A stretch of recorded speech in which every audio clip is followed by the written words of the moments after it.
মাখলুকাত, এই জন্য তোমাদের জন্য সবকিছু বানাইছি।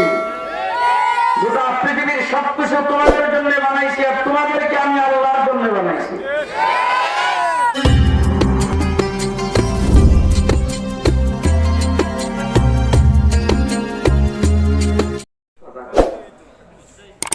যে শীতের দিনে কাপড় পরতে পারছে, রাস্তায় বাইরে কাপড়টা উড়ে দেখতে নেই বলবে।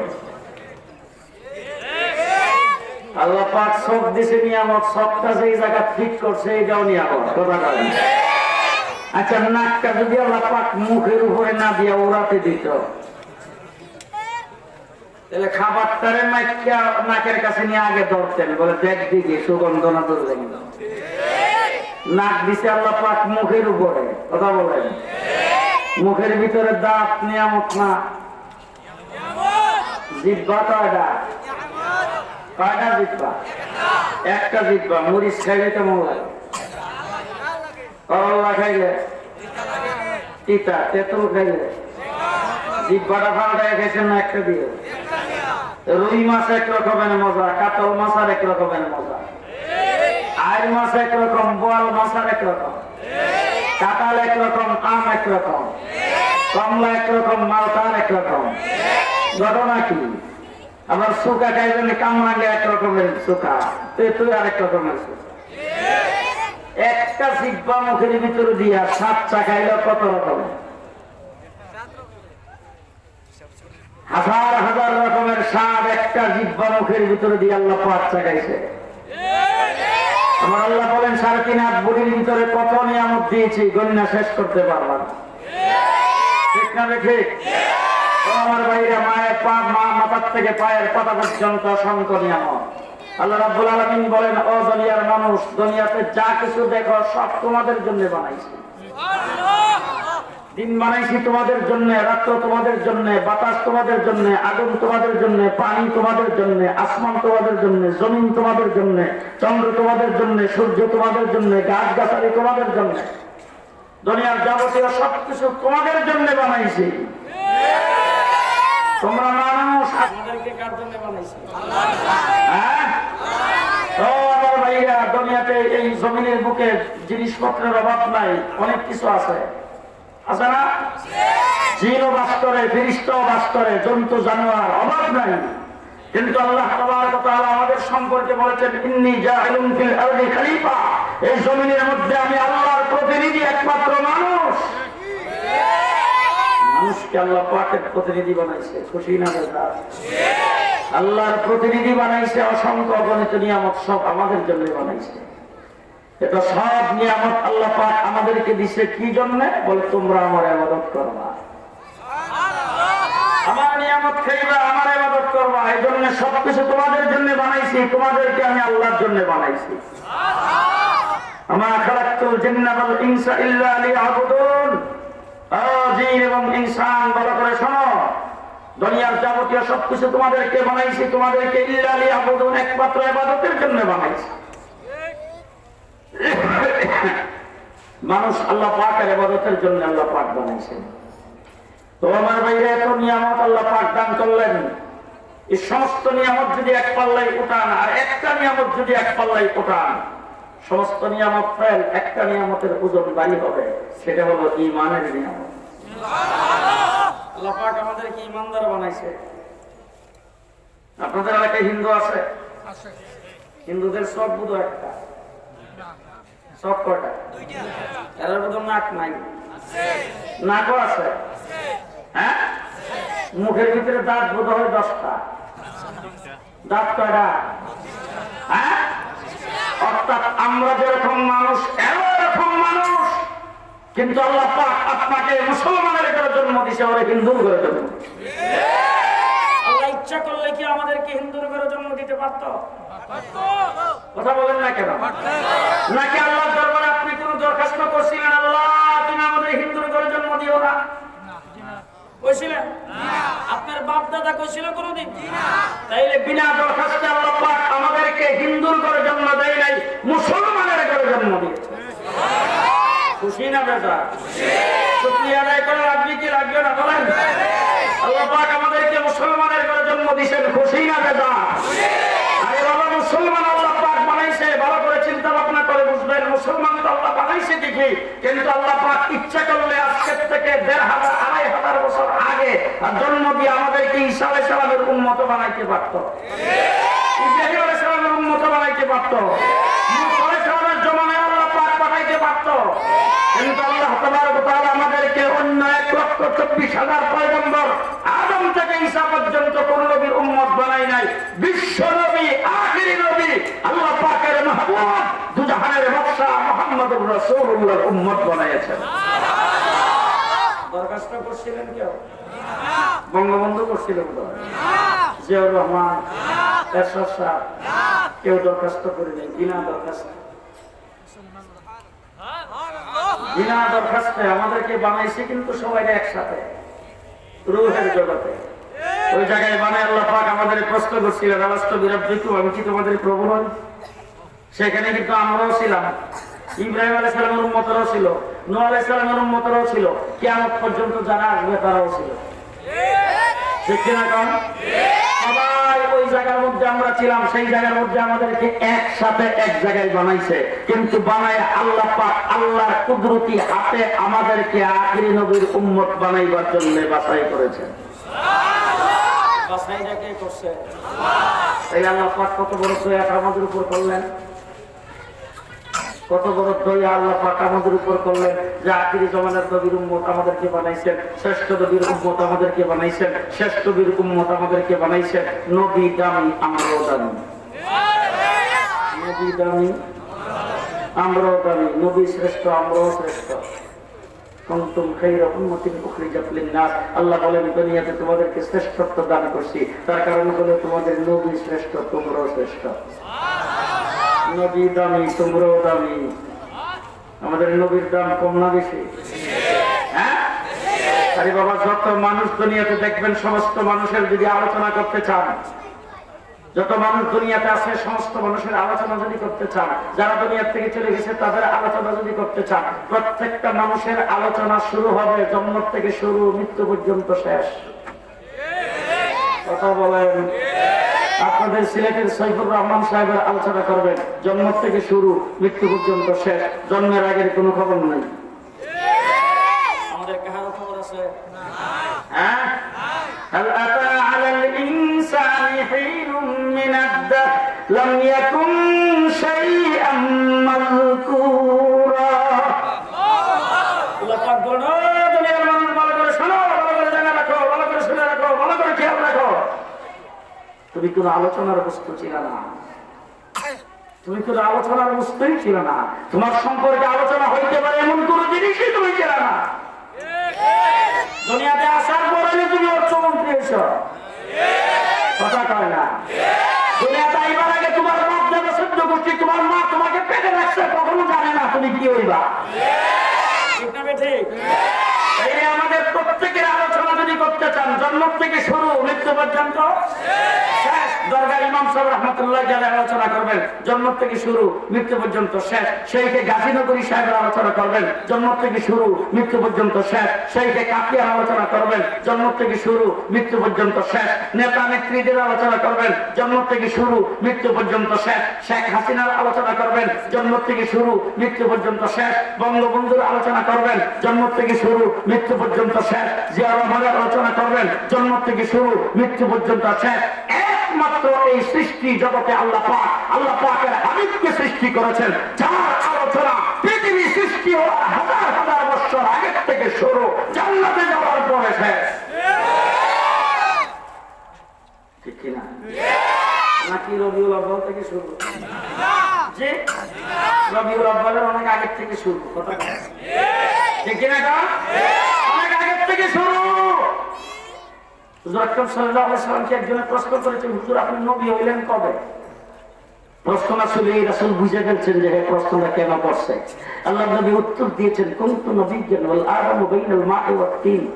আমি তখনও নবী ছিলাম যখন আদম আলাইহিস সালাম পানি আর মাটিতে মিশ্রিত অবস্থায় ছিল। সুবহানাল্লাহ। এই সুবহানাল্লাহ, আস্তে করে আস্তে মাঝে আমি তখনও নবী ছিলাম যখন আদম আলাইহিস সালাম পানি আর মাটিতে মিশ্রিত অবস্থায় ছিল, অর্থাৎ আদমের বানানো হয় নাই। আমার হুজুর মুহাম্মদ রাসূলুল্লাহ সাল্লাল্লাহু আলাইহি ওয়াসাল্লাম আলোচনা কোথা থেকে শুরু? হযরত আদম আলাইহিস সালামকে আল্লাহ পাক বানাইছে, তৈরি করে সর্বপ্রথমে আরশের নিচে রাখছে। ওখান থেকে হযরত আদম আলাইহিস সালামকে জান্নাতের ভিতরে ঢুকাইছে। আদম আলাইহিস সালাম জান্নাতের ভিতরে বসবাস করতেছে। আদমের বাড়ি কই? জান্নাত। কোন আদম আলাইহিস সালামের বাড়ি জান্নাতে। কোরআনে আল্লাহ পাক কোরআনে বলেছে কোন জায়গায়? وقلنا يا آدم اسكن أنت وزوجك الجنة আল্লাহ পাক বলেন হে আদম জান্নাত তোমার জন্য বাড়ি, তুমি তোমার বেগম লইয়া থাকো। আদম আলাইহিস সালামের কি লাগে? শরম করে। কি লাগে? আব্বা কইতে শরম করে। আদম আলাইহিস সালামের বাবা এরকম। আপনাদের এই সিলেটের অনেক লোকজন আছেন লন্ডন, হ্যাঁ আজকে থেকে 20-30 বছর আগে যে গেছে দেশে আসেনি, এরকম লোক আছে তো। আমাদের সিলেটের অনেক লোকজন, এই যে গত বছর গেলাম এক লোকের বাড়িতে যে বসে একটা ছেলে বাংলাদেশি কইতে পারে না, বাংলা বাংলা খালি তুলা আছে শব্দ কয় আর কি। তোরে জিজ্ঞেস করলাম তুমি তোমার বাড়ি কই? শুনলাম তো সিলেটের বিশ্বনাথ। তুমি গেছো নাকি? আমার আম্মা কইছে কুলে একবার গেছিলাম, কুলে গেছিল। হের মা পর্দারা দেখে তো 28 বছর হয়েছে বয়সে, 28 বছর বয়সে হের হওয়ার পরে আমি কুলে একবার গেছিলাম, দেশ আর গেছি না। এরপরেও যখন হেরেজি গেলাম বলে কেউ তোমার বাড়ি তো সিলেট বিশ্বনাথ। এখন এরকম মানুষ সিলেটের বহুত আছে যারা লন্ডনে বাড়ি ঘর করছে। ওখানকার আপনাদের এখানকার রসুনারা এমপি হয়ে গেছে, তাইলে বোঝা গেল ওই দেশের লাল পাসপোর্ট, ওই দেশের নাগরিক, ওই দেশের সবকিছু রাজনীতির সাথে জড়িত হইয়া নির্বাচিত এমপি হয়ে গেছে। আপনাদের লন্ডনের যে মেয়র এটাও কিন্তু সিলেটের, কিন্তু বহুত সাংঘাতিক ব্যাপার। লন্ডনের যে টাওয়ার হামলেটসের যে মেয়র এটাও কিন্তু সিলেটের। তাইলে ওই দেশের রাজনীতির সাথে সম্পৃক্ত হয়ে গেছে, মানে ওই দেশের মানুষের সাথে একাকার হয়ে গেছে। তারপরও তারা যে গান বাড়ি কোনখানের কথা বলব? সিলেটের কথা বলবো। কথা বুঝেন নাই কারবার? তার কারণটা হলো বাধ্য তারা বাড়ি গেছিল সিলেট। বাপের বাড়ি যদি জান্নাতের আমরা বাড়ি গেছিল, আমার বাড়ি তো আমার বাড়িও জান্নাতে। আমরা তো জান্নাতের ওয়ারিশ সূত্রে মানি, ঠিক না ঠিক? এখন বাবার 5টা ছেলে, কয়টা? একটা ছেলে হয়ে গেছে সন্ত্রাসী। এখন বাবার ছেলে যদি দুষ্টামি করে, প্রথম বাবা মা দুজনে মিলে বোঝায়, এরপরে সরকার করতে, এরপরে একদিন গাড়ি বাড়ি করে দেখো থেকে তুই আমার কোনো জায়গা নাই, ঠিক আছে ঠিক? এরপরে না বুঝে তখন ছেলে বেলারে লইয়া বিচার করে, এরপরে যদি না বুঝে তখন বড় চাচারে ডাক দেয়, তারপরে যদি না বুঝে দইরা দিয়ে পুলিশ। এখন সবকিছু করার পর যদি না হয় তাইলে স্টাম্পে লিখা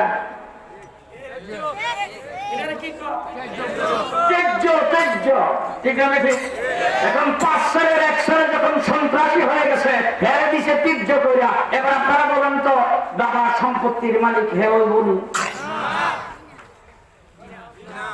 হবে? হবে?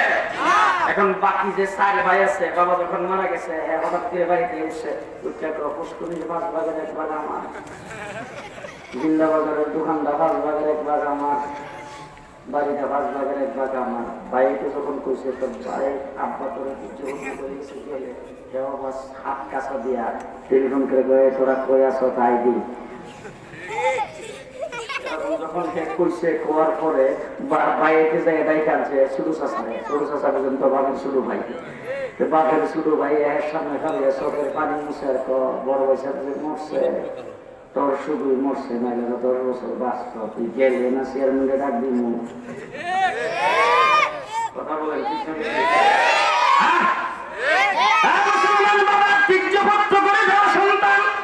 যেমন সম্পত্তির মালিক হয় না, নবী যাতে তীর্যবত্ত করে সেও জান্নাতের মালিক হয় না।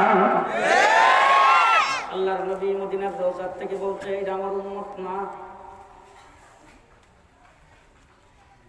জান্নাতে যাইবেন না জাহান্নামে। সবাই কয় না আল্লাহ নবী বলছেন আমার চাচা কিন্তু আমার উম্মত না।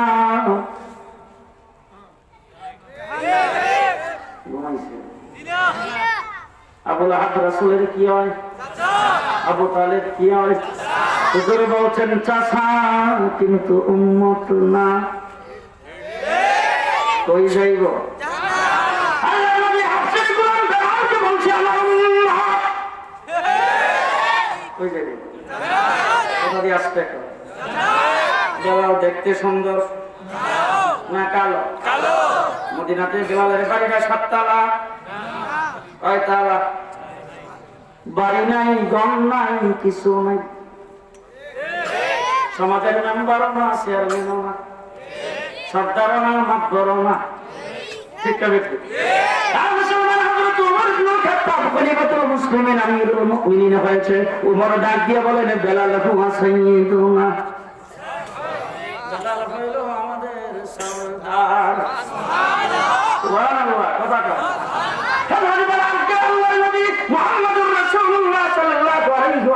বলেছেন আমি যখন মেরাজে গেছি, জান্নাতে যখন হাঁটতেছি, এমন সময় দেখি বেলাল আমার আগে আগে হাঁটতেছে। ব্লাড কানেকশন নাই, রক্ত সম্পর্ক নাই। রাসূল বলছে উম্মত। হ্যাঁ আই আই মুসলমান জান্নাতের আমরা ওয়ারিস সূত্রে মালিক। বাবার বাড়ি জান্নাতে, আমাদের বাড়িও জান্নাতে। যদি নবীর সাথে সম্পর্ক থাকে তাইলে আমরা সন্তান হিসাবে জান্নাতে যাব। নবী যদি বলে আমার উম্মত না তাইলে তির্য। ঠিক না বেটি? আদম আলাইহিস সালাম আল্লাহ বানায়া জান্নাতের মধ্যে দিয়েছে বসবাস করার জন্য। আদম আলাইহিস সালাম জান্নাতে বসবাস করতেছে। হঠাৎ করে একদিন আল্লাহকে জিজ্ঞেস করে, ও আল্লাহ, একটা জিনিস খালি বারবার চোখে পড়ে দেখি, কিন্তু ভিতরে আলি খুঁতখুত করে একটা জিনিস জানা খুব শখ। আল্লাহ বলেন কি জানতে চাও? বলে তুমি তো আল্লাহ একমাত্র আমারই বানাইছো, আর আমি তো একমাত্র একা। আমার কোনো ভাই বেড়াদরও নাই, কোনো বোনও নাই, আমার কোনো চাচাও নাই, চাচিও নাই, মাও নাই, বাপও নাই, কিচ্ছু নাই। ওয়ানলিপুর আমি একা। এখন আমি জান্নাতের ভিতরে বসবাস করতেছি, আমি ছাড়া আর কেউ নাই, কিন্তু দেখতেছি সব জায়গায় তোমার নামের সাথে আমার নাম ছাড়া আর একটা লেখা।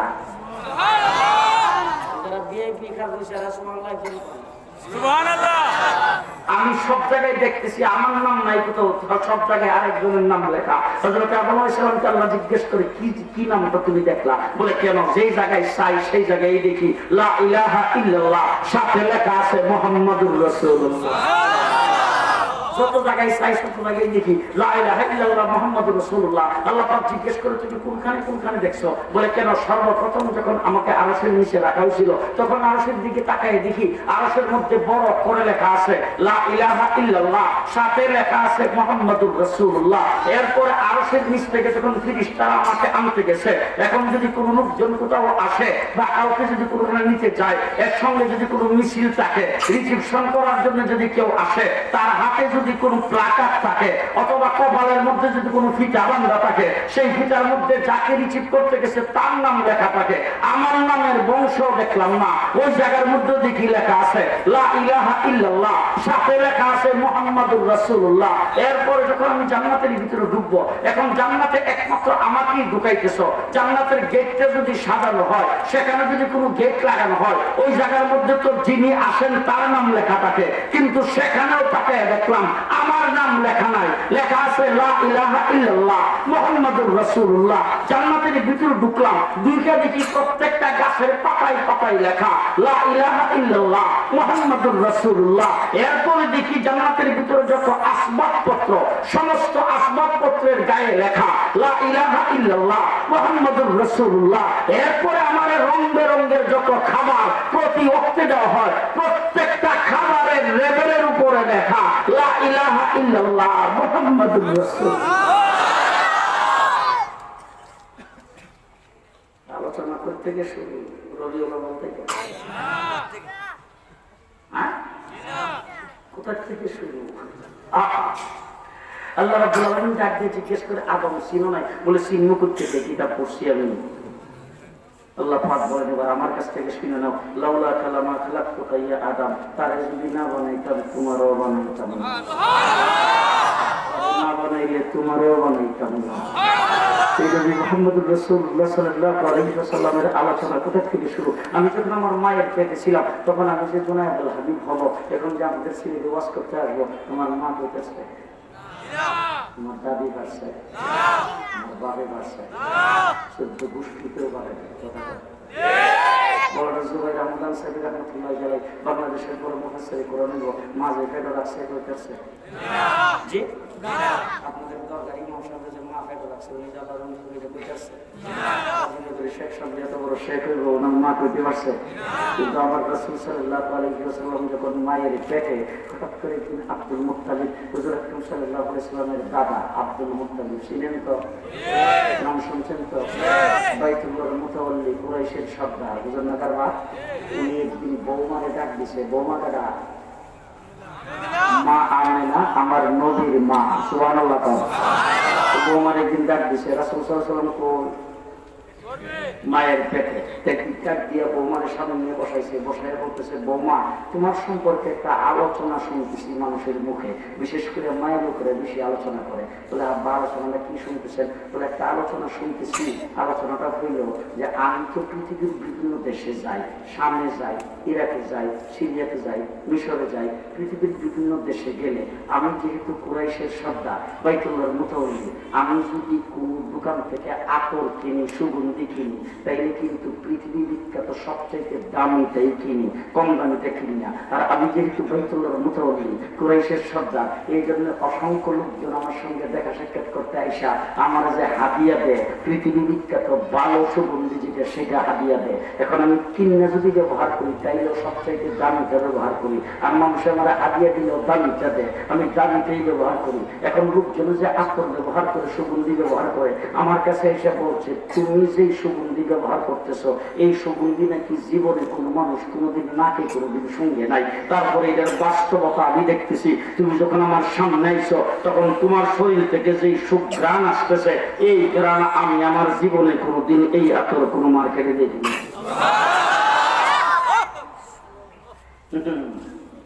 তোমার নবীর আলোচনা করতে গিয়ে শুরু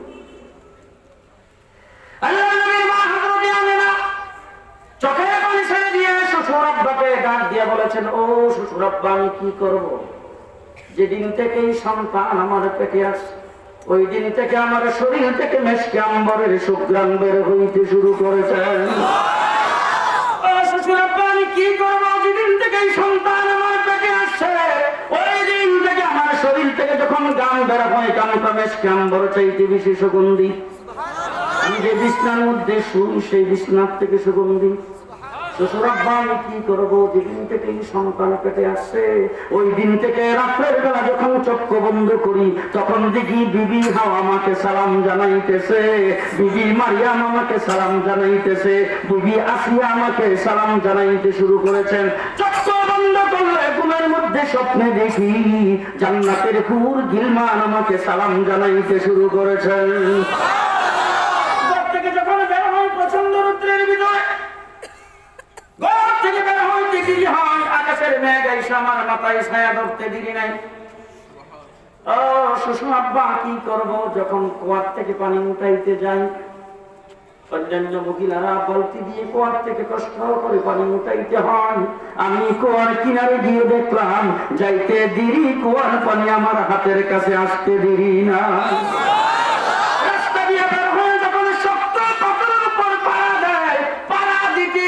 পাথরটা রুই তোলার মতো নরম হইতে দেরি হয় না। কাটার মধ্যে যদি পাড়া পড়ে কাটাটা ফুলে পরিণত হয়ে যায়। রাস্তা দিয়ে হাঁটতে গিয়ে দেখলাম রাস্তার দুই ধারের গাছগুলি আমার সামনে মাথা মতো করে সালাম পেশ করতে শুরু করে। শ্বশুর আব্বা যেদিন থেকে সন্তান পেটে আসছে ওই দিন থেকে আমি বড় আরাম বোধ করতেছি, কোনো অশান্তি নাই।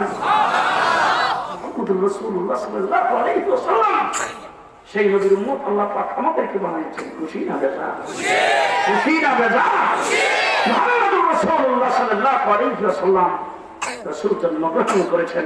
আল্লাহ নবীর মা বলে যেদিন আল্লাহ হাবিব আল্লাহ নবীর মার করে যেদিন জন্মগ্রহণ করেছেন ওই দিন কুপি জ্বালাইবার মতো অর্থাৎ আলু জ্বালাইবার মতো কোনো তেল ছিল না, কোনো তেল নাই করে আল্লাহ নবী যখন মায়ের পেট থেকে বের হয়েছেন, অন্ধকার ঘরের ভিতরে লাইট জ্বালাইবার মতো কোনো ব্যবস্থা নাই। রাসূল বের হওয়ার সাথে সাথে গোটা সূর্যের মতো আলোকিত হয়ে গেছে। আমার নবী মায়ের পেটের থেকে জন্মগ্রহণ করেছেন, অন্যান্য সন্তান জন্মগ্রহণ করে। মা আমেনা বলেন, যেদিন মুহাম্মদ আমার পেটের থেকে ভূমিষ্ঠ হয়েছেন, অন্যান্য মা সন্তান জন্ম দেওয়ার সময় পেটের ব্যথায় জীবন কষ্ট করে, আমি আমেনার কোনো কষ্ট হয় না। অন্যান্য ছেলে সন্তান যখন জন্মগ্রহণ করে, তখন মানুষ তো সন্তান জন্মগ্রহণ করলে দুনিয়াতে মায়ের পেটের থেকে আসার পরে তার নাভির নাকটাকে কাটতে হয়। রাসূলের নাক মায়ের পেটের থেকে কে যেন কাইতে ক্লিন করে বের করে দিয়েছিল। মুহাম্মদ রাসূলুল্লাহ সাল্লাল্লাহু আলাইহি ওয়াসাল্লামকে একদিন চাচা আবু তালেব দেখে, আবু তালেব চাচা ভাতিজা, আমি তোমার সম্পর্কে অনেক কিছু শুনছি। বলে, চাচা কি শুনছেন? বলে, শুনছি তুমি নাকি যেদিন জন্মগ্রহণ করছিলা, ওই দিন অন্যান্য সন্তান যখন জন্মগ্রহণ করে, তখন তো সন্তান মায়ের পেটের থেকে যখন বের হয়, তখন তার শরীরের মধ্যে রক্ত পানি দুর্গন্ধযুক্ত পানি লেগে থাকে। আর তুমি যখন বের হয়েছ, তখন গোটা গট্টা মেশকে আম্বরের সুগন্ধিতে পরিণত হয়েছে। আর তোমাকে দুনিয়াতে আসার পরে গোসল করাইতে হয় নাই, তোমার গোসলকে যেন মায়ের পেটের থেকে করাইয়া দইয়া মুসা পাক পবিত্র করে বের করে দিয়েছে। বলে, চাচা আর কিছু শুনছেন? বলে, আরো আশ্চর্য খবর শুনছি। বলে, কি শুনছেন? তুমি যখন জন্মগ্রহণ করেছ, অন্যান্য ছেলে সন্তান জন্মগ্রহণ করলে দুনিয়াতে আসার পরে তার খতনা করাইতে হয়। তুমি যখন জন্মগ্রহণ করছো, তোমার খতনাকে যেন মায়ের পেটের থেকে কইরা তারপরে বের করে দিয়েছে। বলে, চাচা আর কিছু শুনছেন? বলে, আরো আশ্চর্য খবর শুনছি। বলে, কি শুনছেন? বলে, মুহাম্মদ রাসূলুল্লাহ সাল্লাল্লাহু আলাইহি ওয়াসাল্লাম, ও ভাতিজা তুমি ভালো করে শোনো, তুমি যেদিন জন্মগ্রহণ করেছো, তোমার মা বলছে অন্যান্য সন্তান যখন মায়ের পেটের থেকে বের হয়, তখন সে ওয়া ওয়া করে চিৎকার করতে থাকে। আর তুমি নাকি মায়ের পেটের থেকে বের হয়েই অটোমেটিকলি তুমি আত্মাহিয়াত শুরুতে বসে গেছো। বসে তারপর তুমি সেজদায় চলে গেছো। সেজদার থেকে মাথা উঠাইয়া তারপর তোমার আঙ্গুলটা উপরের দিকে উঠাইছো। তোমার আঙ্গুলের মাথার থেকে একটা নূর বের হয়ে গোটা জগৎ আলোকিত হয়ে গেছে। সেই আলোকে তোমার মা রুম আর পার্শ্বের বড় বড় মহলগুলো দেখতে শুরু করেছে। মুহাম্মদ রাসূলুল্লাহ সাল্লাল্লাহু আলাইহি ওয়াসাল্লাম, ও আমার ভাইরা, মা আমেনার গর্ভে রাসূল সাল্লাল্লাহু আলাইহি ওয়াসাল্লাম জন্মগ্রহণ করেছেন। আল্লাহ নবী সাল্লাল্লাহু আলাইহি ওয়াসাল্লামকে মা আমেনা কোলে নিয়ে চেহারাটার দিকে বারবার তাকাইতেছে আর ভাবতেছে, সর্বনাশ, দুনিয়াতে আসার পর থেকে পর্যন্ত কত মানুষের চেহারা দেখলাম, কত সন্তান তুলে দিলাম, কত বাচ্চাদের চেহারা দেখলাম, এত সুন্দর চেহারার মানুষ তো আমি কোনোদিন দেখি নাই। আল্লাহ নবী সাল্লাল্লাহু আলাইহি ওয়াসাল্লামকে নেওয়ার জন্য মা হালিমা আসছে লালন পালন করতে। মা হালিমা বাচ্চা কোলে নিয়ে কয়, আমার জীবনে কত বাচ্চা লালন পালন করছি, আমার আশেপাশের গোষ্ঠী গিয়াতির মানুষেরা কত বাচ্চা লালন পালন করে, আর মক্কা থেকে প্রতি বছর আইসা আমরা বাচ্চা লালন পালন করার জন্য নেই। এরকম হাজার হাজার বাচ্চার চেহারা আর হাজার হাজার মানুষের চেহারা দেখার পরে আমার কাছে মনে হইতেছে, এত সুন্দর চেহারার মানুষ আমি কোনোদিন দেখি নাই। আব্দুল মুত্তালিব এসে বলতেছেন, ও আমেনা, ও হালিমা, তোমরা কতটুকু দেখছো? তোমরা তো দেখছো সীমিত, তুমি তায়েফ থেকে আসছো, তায়েফের জমিনে বাচ্চাদেরকে দেখো। আর আমার বৌমা আমেনা, সে তো গৃহিণী, এখানকার বাচ্চাদেরকে দেখে। আমার কাছ থেকে শোনো, ইরাকে যাই, শামে যাই, সিরিয়াতে যাই, পৃথিবীর বিভিন্ন দেশে যাই, যাইয়া তারপরে বাচ্চাদেরকে দেখি, মানুষের চেহারা দেখি, পৃথিবীর বিভিন্ন দেশের লোকজনের চেহারা দেখছি। এরপরে আমি বাইতুল্লাহর মুতাওয়াল্লি হওয়ার কারণে এখানে কিন্তু হাজার হাজার মানুষ জিয়ারত করার জন্য আসে। এরপরে এসে কুলে আমার বাচ্চাটা দেয়, দিয়া তারপরে জাল ফুক দেওয়ার জন্য বলে। এরকম বাচ্চাদের হাজার হাজার বাচ্চাকে আমি কুলে দিছি, নিয়ে তারপরে তাদের চেহারা দেখছি। আমি লক্ষ লক্ষ মানুষের চেহারা দেখার পরে আমি আব্দুল মুত্তালিব বলতেছি, আমার নাতি মুহাম্মদের মতো এত সুন্দর চেহারার মানুষ আমি কোনোদিন দেখি নাই। জিবরাইল আমিন আয়েশা বলতেছেন, শোনো, তোমরা খুব দূর দেখছো, মুহূর্তের ভিতরে গোটা পৃথিবীতে আমি চক্কর দেই। মুহূর্তের ভিতরে গোটা পৃথিবীতে চক্কর দেই। হযরতে আদম থেকে শুরু করে এ পর্যন্ত যত মানুষ পৃথিবীতে আগমন করেছেন, সমস্ত মানুষের চেহারা আমি দেখেছি। শুধু তাই না, হযরতে আদম থেকে ঈসা আলাইহিস সালাম পর্যন্ত সমস্ত নবীদের চেহারা দেখেছি, তাদের কাছে উহি নিয়ে গেছি।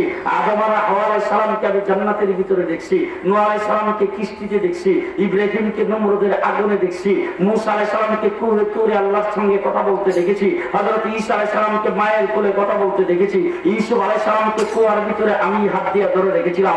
ইউনূস আলাইহিস সালামকে মাছের পেটে রেখেছি।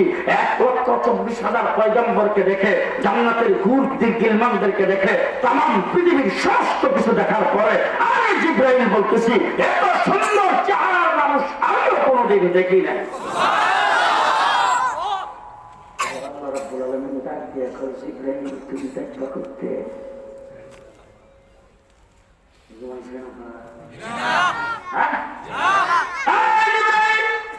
কোথায় থেকে দেখবা তুমি? আমি রব্বুল আলামিনের কাছ থেকে শোনো।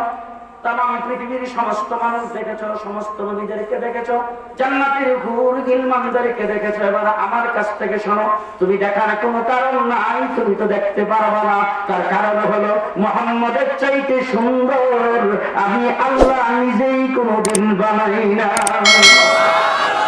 আমি বানাইলে দেখছা, বানাইছি তো না। জি, শাহ আব্দুল আজিজ মুহাদ্দিস দেহলভী রাহমাতুল্লাহি আলাইহি নাম তো জীবনে শুনলেন? শুনছেন? শাহ আব্দুল আজিজ নামটা মনে থাকবে তো?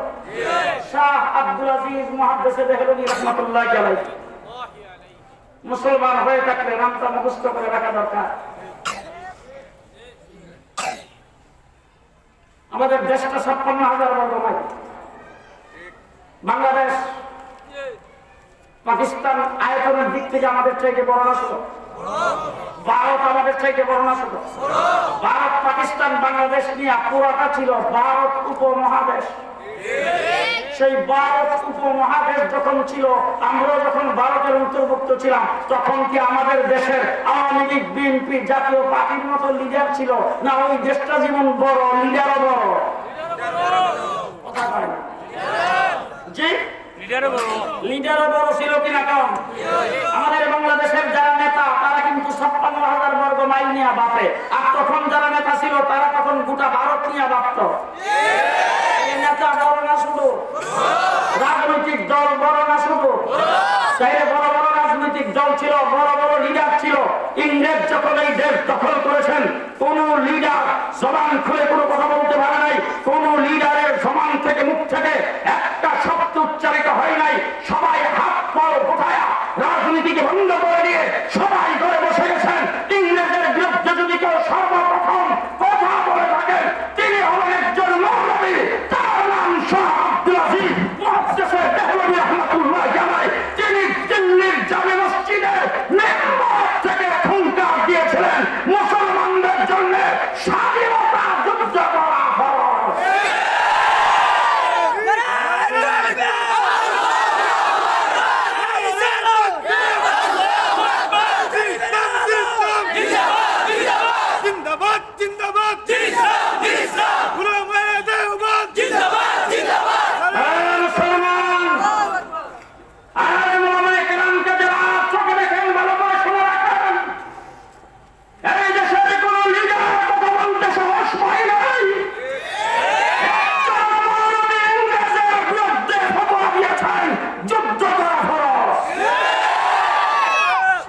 ফতোয়ার ভিত্তিতে 1831 খ্রিস্টাব্দে বালাকুটের ময়দানে শাহাদাত বরণ করেছেন সৈয়দ আহমদ বেরলভী শাহ ইসমাইল শহীদ।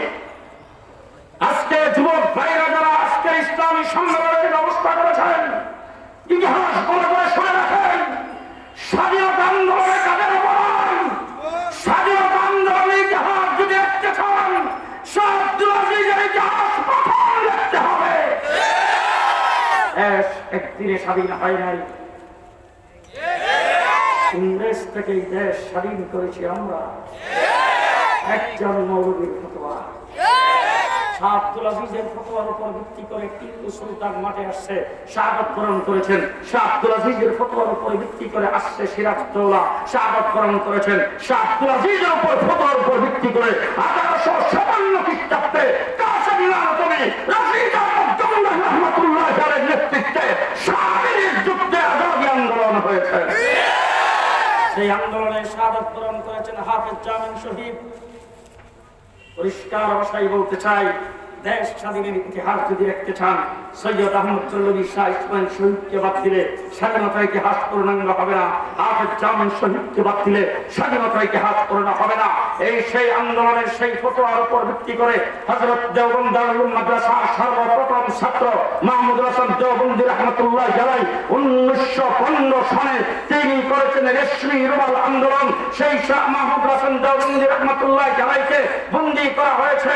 শাইখুল ইসলাম হুসাইন আহমদ মাদানী রাহমাতুল্লাহ আলাইহি তার খেদমতে বন্দী হয়েছেন, তাদেরকে মাওতার জেলখানার ভিতরে রেখেছেন। তারপর 1919 সনে তিনি জেলখানা থেকে বের হয়ে সর্বপ্রথম স্বাধীনতার জন্য যে সংগঠন করেছেন, সেই সংগঠনের নাম জমিয়তুল উলামায়ে ইসলাম।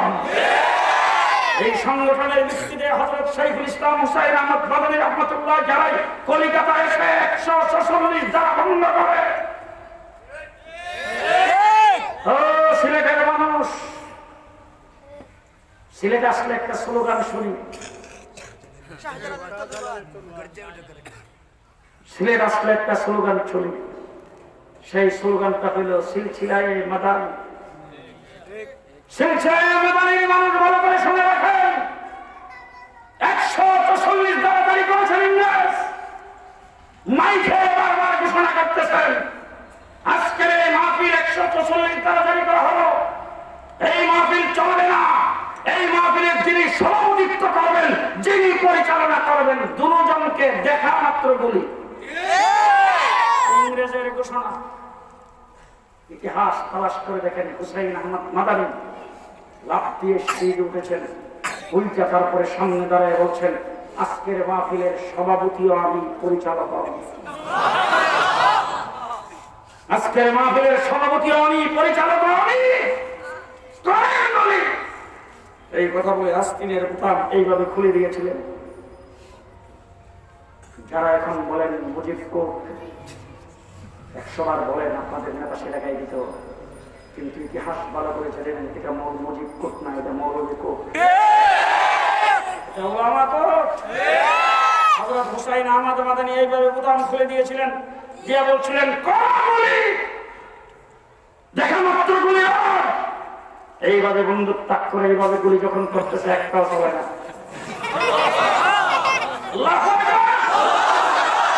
146 ধারা ভঙ্গ করে 10 লক্ষ মানুষের সামনে স্বাধীনতার বক্তৃতা দিয়েছেন হুসাইন আহমদ মাদানী। এই যে দেখেন আজকে সবরিয়া পড়ছে, বোতাম লাগাই নাই। এরপর থেকে আলেমরা বোতাম লাগাই না, আমরাও লাগাই না, আমাদেরও বুক খোলা।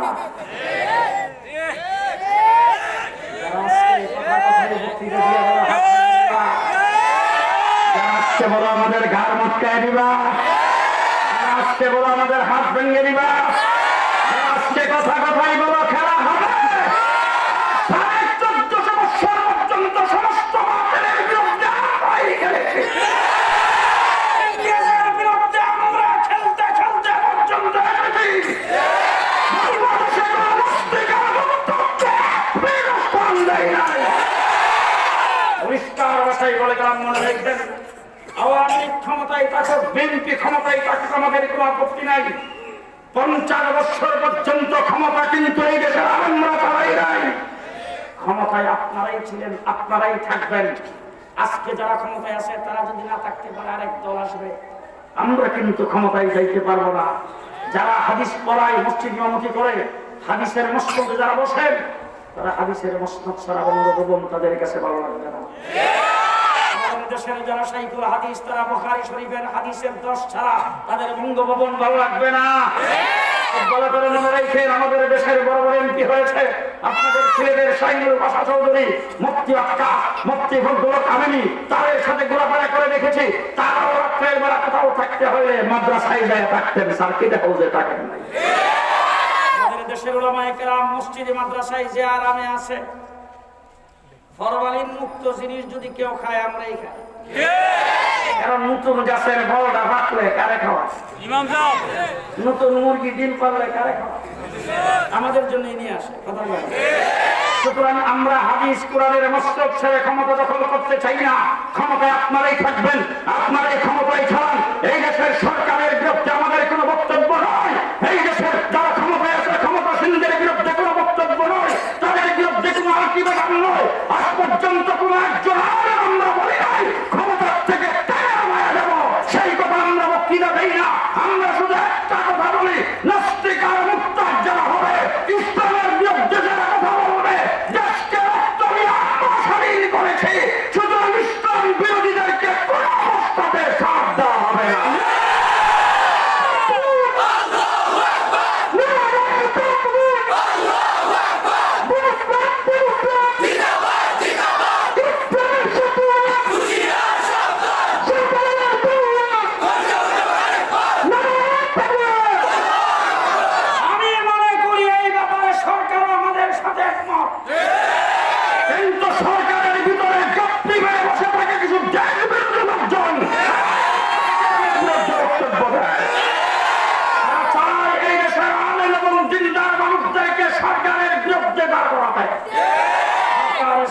সংঘাত লাগাতে আমরা সংঘাতে যাইতে চাই না। কারণ লতিফ সিদ্দিকী হজ আর তাবলীগের বিরুদ্ধে কথা বলেছেন, আমেরিকা থেকে আইবার আগে ঘুমাইছেন না, আমেরিকার থেকে মন্ত্রিত্ব লয় আইতাছে তো, এর মন্ত্রিত্ব দলের সদস্য পদ সুদ্ধা নাই। দল ভাই আমার না সরকারের? তাহলে সরকারি তো তারা দল থেকে সুদ্ধা বহিষ্কার করছে, সরকার তোমাদের পক্ষে। তোমরা কামাকা বক্তৃতা দিয়ে আমার হাত ভেঙে দেবে। তুমি আমার হাত ভাঙ্গার কে? আমি তো এই দেশের নাগরিক, আমি এই দেশের ট্যাক্স দেই, সরকার আমাদের ট্যাক্সে চলে। তুমি হাত ভেঙে দিবে, আমার ট্যাক্স না হলে তোমার বেতনই তো না। সেই জামা কাপড় বোঝা বক্তৃতা দিলে তো আমার ট্যাক্সে, তুমি যে খানা খাও সেটা তো আমার ট্যাক্সে, তোমার ভাইয়ের জুতা মোজা শুদ্ধ আমি দেই, তুমি আমার বিরুদ্ধে বক্তৃতা দাও, সাহস কত তোমার? আমরা মাদ্রাসার সামলা করি মানুষের কাছ থেকে, মাদ্রাসার সামলা মানুষ আমাদেরকে অন্তর থেকে দেয়, সালাম সালা করে দিয়া আবার চোখের পানি চাই রেখে হুজুর একটু দোয়া করেন, হুজুর দোয়া করেন, আল্লাহ পাক দিছে 500 টাকা দেওয়ার তৌফিক, 500 টাকা দিলাম। আল্লাহ যদি হুজুর সামনে 5 লাখ টাকা দেওয়ার তৌফিক দিয়ে 1 মিনিটও দেরি করবো না, হুজুর 5 লাখ টাকাই দিয়ে দেবো, এইভাবে চোখের পানি চাই দোয়া চাই। আর তোমরা যে টাক খারাপ করে টাকা দেন নাও, টাকটা সামনের দিকে চাই রেখো, তোর উপর আল্লাহর গজব করো। ঠিক না বেঠি? ঠিক না বেঠি? সবচাইতে স্বাধীনতার পক্ষ শক্তি এই দেশের ওলামায়ে কেরাম। এই দেশের আলেমদেরকে বাদ দিয়া স্বাধীনতার পক্ষ শক্তির হিসাব করা যাবে না। আলেম ওলামায়ে কেরাম স্বাধীনতার পক্ষ শক্তি, আজকেও বলে যাচ্ছি, এই সমস্ত আলেম ওলামায়ে কেরামকে সাক্ষী রেখে আমার বাংলাদেশে ইসলামের বিরুদ্ধে কেউ যদি কোনো কথা বলে, আমরা যেমন লাফ দিয়া মাঠে নামি ফ্রান্সের রাসূলের বিরুদ্ধে ব্যঙ্গচিত্র বের করেছেন, আমরা যেমন সিলেটের জনতা রাস্তায় নেমে আসছে, ঢাকার জনতা রাস্তায় নেমে আসছে, আমরা ইসলামের বিরুদ্ধে যেইভাবে কথা বলো, আমরা যেইভাবে রাস্তায় নেমে আসি, আজকে এখানে বুকে হাত রেখে ধরে গেলাম আলেম ওলামায়ে কেরামকে সাক্ষী রেখে বাংলাদেশের দেশের স্বাধীনতার বিরুদ্ধে তুই শব্দ বাংলাদেশে কেউ করে দেখো, আমরা মাঠে নামতে দিল হবে না। বাংলাদেশের স্বাধীনতাকে টিকায় রাখার জন্য আরেকবার যদি মুক্তিযুদ্ধ করা লাগে, এই বছর তোমরা মুক্তিযুদ্ধ মুক্তিযুদ্ধের নেতৃত্ব আগামীতে আলেমরা দেবে ইনশাআল্লাহ। কারণ দেশের স্বাধীনতা আছে বলেই আজকে মাহফিল। আজকে যে সুন্দর করে মাহফিল এসে রাস্তা বলক করে, যদি স্বাধীন দেশের নাগরিক না হইতাম বাইরে দেশের স্বাধীনতা থাকলে ইসলাম আছে, দেশের স্বাধীনতা থাকলে ওয়াজ মাহফিল আছে, দেশের স্বাধীনতা থাকলে মসজিদ গুরু থেকে আযান আছে, দেশের স্বাধীনতা আছে বলে রাস্তায় রাস্তায় মোড়ে মোড়ে সব জায়গায় মসজিদ আছে। স্বাধীনতা না থাকলে ইসলাম থাকবে না, নামাজ থাকবে না, আযান থাকবে না, মসজিদ থাকবে না, ওয়াজ মাহফিল থাকবে না। এটা আমরা খুব ভালো করে বুঝি। এই জন্য ইসলামকে রাখার জন্য দেশের স্বাধীনতার দরকার। আমরা দেশকে ভালোবাসি মন্ত্রী হওয়ার জন্য না। তোমরা দেশকে ভালোবাসো, আওয়ামী লীগের অসুবিধা হইলে লাভ দিয়ে বিএনপিতে অসুবিধা হইলে লাভ দিয়ে জাতীয় পার্টি, নমনসন না পাইলে দল পাল্টাইতে সময় লাগে না। আমরা দেশকে ভালোবাসি দেশের মন্ত্রী এমপি হওয়ার জন্য নয়, দেশকে ভালোবাসি দেশের সম্পদ লুণ্ঠন করার জন্য নয়, দেশকে ভালোবাসি এই দেশের কোন পদ পদবি পাওয়ার জন্য নয়। আমরা দেশকে ভালোবাসি হুব্বুল ওয়াতানি মিনাল ঈমান হিসাবে। দেশের ভালোবাসা ঈমানের অঙ্গ, সেই হিসাবে আমরা ভালোবাসি। ঠিক না বেঠিক? আমরা দিন ইসলামের জন্য যেমন রক্ত দিতে প্রস্তুত, দেশের জন্য রক্ত দিতে প্রস্তুত।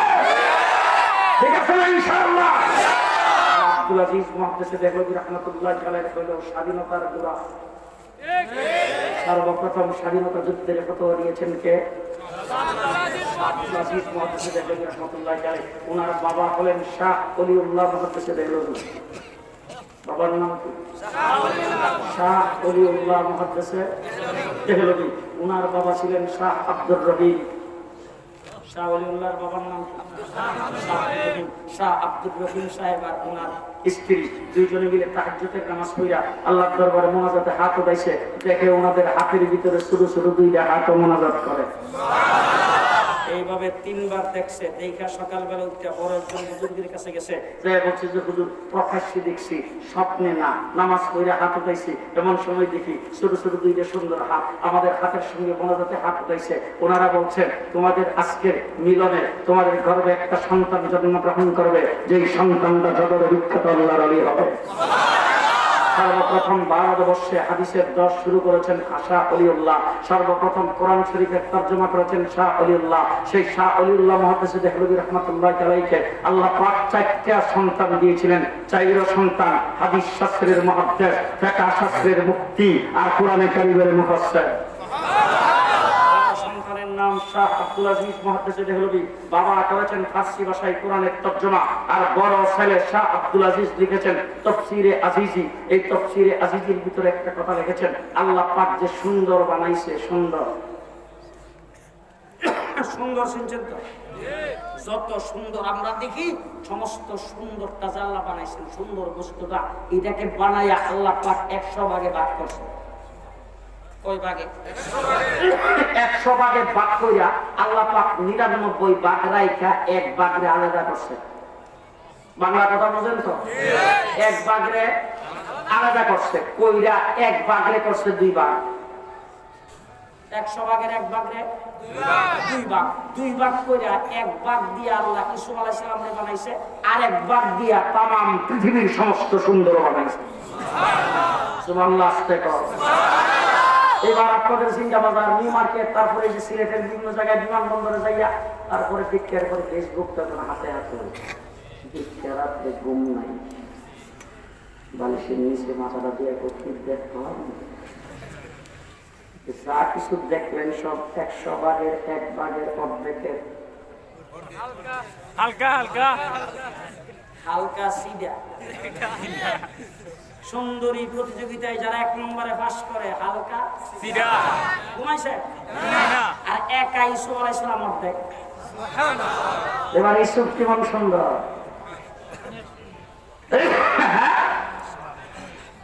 ইসুফ কেমন সুন্দর। ইসুফ আলাইহিস সালামের জুলাইখা সবসময় দেখে, দেখা যখন পাগল হয়ে গেছে, সারা রাষ্ট্রের মহিলারা দেখেন না, আমাদের দেশের কোন বড় নেতা নেত্রী যদি কোন রকম কোন কিছু এদিক সেদিক হয়, তাহলে দেখেন যে মহল্লার মায়ের লোকের একজন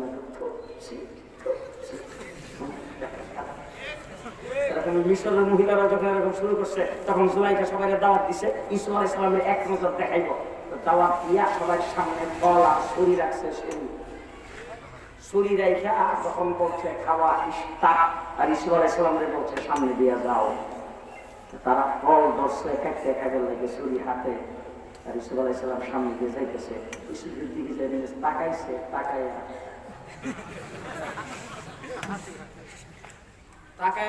দিছে একদিকে, ফুস দিছে। ফুস আর ফলের মধ্যে পড়ছে না, পড়ছে আঙ্গুল। ফলের পরিবর্তে আঙ্গুল কাইটে ফেলাইছে। সব বিদাক দেখো হাজা মালাকুল কারীম, এটা মানুষ নয়, যে ফেরেশতা। আল্লাহু আকবার।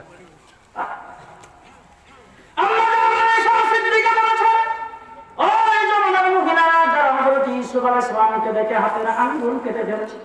তারা যদি আল্লাহর হাবিবকে 1 নজরে দেখতো, হাতের আঙ্গুলই নয়, তারা সবাই কলিজা কাইটা ফেলাইতো।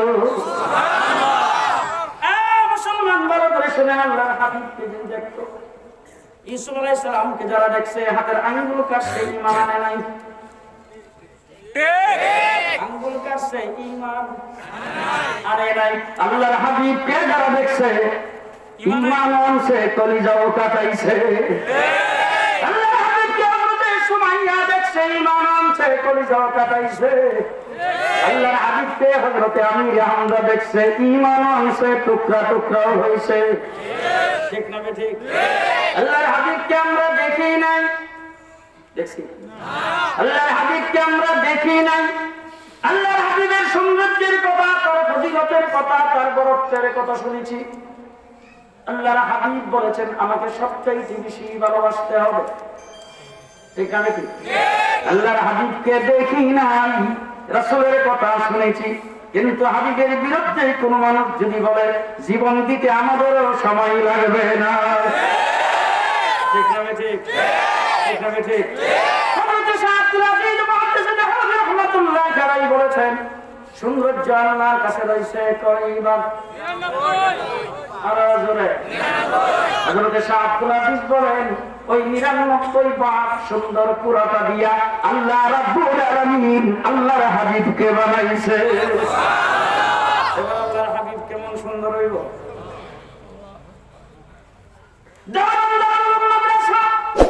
প্রতিষ্ঠাতা কাসেম নানতুবি রাহমাতুল্লাহ আলাইহি বলেছেন আল্লাহর হাবিবকে আল্লাহ যে পরিমাণ সুন্দর দিয়া বানাইছে, ওই সুন্দর যদি আল্লাহ এই জমিনের মধ্যে জাহির করে যদি দুনিয়াতে আল্লাহর হাবিবকে পাঠাইতো, আবু জেহেল কেন আল্লাহর হাবিবের দুষ্ট, আবু বকর কোনদিন রাসূলের চেহারার দিকে তাকাইতে পারতো না। আল্লাহর হাবিবকে যেই পরিমাণ সুন্দর আল্লাহ পাক দিয়েছেন, সুন্দর দিয়া যদি দুনিয়াতে পাঠাইতো, কোন মানুষ দুনিয়ার চোখে রাসূলকে দেখতে পারতো না। আল্লাহ পাক হাজার হাজার পর্দার দ্বারা রাসূলকে দেখে দুনিয়াতে পাঠাইছে। মানুষ আল্লাহকে কারা কারা দেখতে চান? আল্লাহরা দেখতে চান? দুনিয়াতে আল্লাহ দেখা হবে না, জান্নাতে যাওয়ার পরে দেখা হবে, বলেন সুবহানাল্লাহ। আল্লাহ দেখবেন কোথায়? জান্নাতে। জান্নাতে যাওয়ার পরে আল্লাহ রাব্বুল আলামিন যেদিন দেখা দিবে, দিনটা হবে ইয়াউমে মুজিদ, দুনিয়ার শুক্রবার। সুবহানাল্লাহ। আল্লাহ রাব্বুল আলামিন যখন দেখা দিবে, আল্লাহর হাবিব তার পাশে দেখা দিবে। যেদিন আল্লাহর দিদার হবে, ওই দিন আল্লাহর হাবিবের পূর্ণ দিদার হবে। জান্নাতে যাওয়ার পরে আল্লাহর হাবিবকে পুরোপুরি সৌন্দর্যের সাথে দেখার সুযোগ পাওয়া যাবে, আল্লাহকেও দেখার সুযোগ পাওয়া যাবে। আল্লাহ তৌফিক দান করুন। আমিন। সবাই বলেন আমিন। এই হাবিব মুহাম্মদুর রাসূলুল্লাহ সাল্লাল্লাহু আলাইহি সাল্লামকে মানতে হবে সব বিষয়ে। হ্যাঁ, সবাই রাজি না? এখন দেখবেন করোনা আইছে, 20 সেকেন্ড সাবান পানি দিয়ে হাত ধোও, করোনা আসবে না। কয় সেকেন্ড? 20 সেকেন্ড। কত বড় শক্তিশালী রূপ!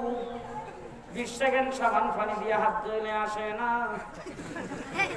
আমেরিকার ট্রাম্পে পর্যন্ত জানিয়ে ভরাই লাইছে, ঘুমাইছে। কত বড় শক্তিশালী, কত বড় পরাক্রমী রূপ! 3 ফিট দূরে থাকলে যায় দরকার না। কি পাওয়ার দেখছেন? 3 ফিট দূরে যেতে পারে। বিশ্ব স্বাস্থ্য সংস্থা বলেছেন 20 সেকেন্ড সাবান পানি দিয়ে হাত ধুইলে করোনার থেকে বাঁচা যাবে। আল্লাহর রাসূল বলেছেন করোনার থেকে যদি বাঁচতে চাও, যখন এই খাবার খাইবা হাতের কবজি পর্যন্ত 2 হাত ভালো করে ধুয়ে নিবা। তোমরা মানবেন? আল্লাহর রাসূল বিশ্ব স্বাস্থ্য সংস্থাটা মানবেন না নবীটা?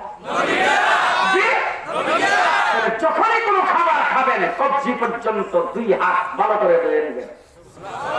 মনে থাকবে তো? মনে থাকবে তো? আজকের থেকে ওই প্রচার করবেন। বিশ্ব স্বাস্থ্য সংস্থা বলেছেন 20 সেকেন্ড সাবান পানি দিয়ে হাত ধো। আমি মুসলমান, আমি কেন বিশ্ব স্বাস্থ্য সংস্থাটা মানবো? তার কারণ হলো আমার কাছে আছে আমার নবী ফর্মুলা। নবী ফর্মুলা দিয়েছেন, তুমি যখনই ঘর থেকে বাহির থেকে ঘুরে আসবা, আইসা তোমার সামনে যখন খাবার আসবে, ছোট খাবার হোক, বড় খাবার হোক, বিস্কিট হোক, চানাচুর হোক, মিষ্টি হোক, ভাত হোক, রুটি হোক, নাস্তা হোক, খাদ্য হোক, যে কোনো খাবার খাওয়ার আগে হাতের কবজি পর্যন্ত 2 হাত ভালো করে ধুয়ে দাও। 20 সেকেন্ড সাবান পানি দিয়ে হাত ধরে যদি করোনা না আসে, হাতের কবজি পর্যন্ত 2 হাত ভালো করে ধুয়ে নিলে হের শরীরের কাছে তো করোনাই তো না। আল্লাহ আমল করার তৌফিক দান করুন। আমিন। যুবক ভাইদেরকে ধন্যবাদ জানাই, মাহফিল যারা ইন্তজাম করেছেন, দাঁড়ানো এবং বসা অবস্থায় যারা আলোচনা শুনেছেন, আপনাদের সবাইকে ধন্যবাদ ও বরকত জানাচ্ছি। আজকে মাহফিল যারা ইন্তজাম করেছেন, আগামী কিয়ামত পর্যন্ত যেন আল্লাহ পাকে মাহফিলটাকে জারি রাখেন এবং বাংলাদেশে মাহফিলের বিরুদ্ধে যত ষড়যন্ত্র আল্লাহ যেন সেইগুলিকে নস্যাৎ করে দেন। ওলামায়ে কেরামকে যখন যেন কোরআন হাদিসের আলোচনা, রাসূলের জিন্দেগীর আলোচনা মানুষের সামনে নির্দ্বিধায় করার ব্যবস্থাটুকু আল্লাহ পাক এই বাংলাদেশের জমিনের উপরে রাখেন। সকলে বলেন আল্লাহুম্মা আমিন।